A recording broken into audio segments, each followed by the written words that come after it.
Hello all, welcome to my channel. ఈరోజు అయితే Sunday special chicken pakodi అనమాట.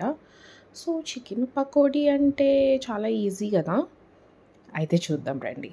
సో చికెన్ అయితే నైట్ అంతా నేను మ్యారినేట్ చేసేసి ఉంచానమాట.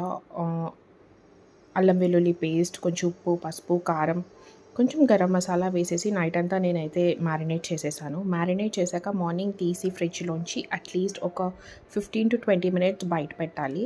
అండ్ వన్ ప్రో టిప్ అయితే నేను చెప్తాను. చికెన్ ఎప్పుడు తీసుకొచ్చినా కడిగాక సాల్ట్ వాటర్లో నానేస్తే చికెన్లో ఒక కైండ్ ఆఫ్ టెండర్నెస్, మంచి సాఫ్ట్ టెండర్నెస్ వస్తుంది.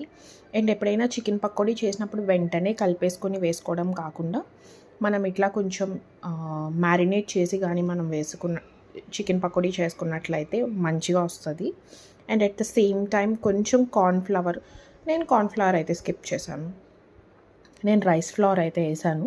బియ్యం పిండి వేస్తాం కదా, సో బియ్యం పిండి వేసి చక్కగా ఫ్రై చేసేసుకున్నాను.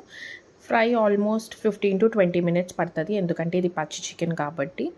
మీరు అనుకోవచ్చు ఎట్లా కుక్ అవుతుంది అని చెప్పి. హైలో ఫస్ట్ ఒక 5 మినిట్స్ పెట్టుకొని నెక్స్ట్ మిగతా 15 మినిట్స్ వచ్చేసి సిమ్లో పెట్టుకుంటే మీకు చికెన్ లోపల బాగా ఉడుకుతుంది.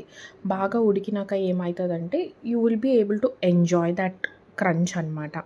వన్స్ అది అయిపోయాక చక్కగా జీడిపప్పు, పచ్చిమిర్చి మంచిగా ఫ్రై చేసేసుకొని అంతే కెచప్తో సర్వ్ చేసేసుకోవడమే. మంచి tasty and yummy chicken fry అయితే రెడీ అయిపోతుంది. చికెన్ పకోడీ ఇది actually.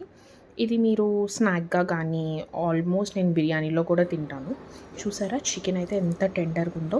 Please do like and comment and subscribe. Thank you.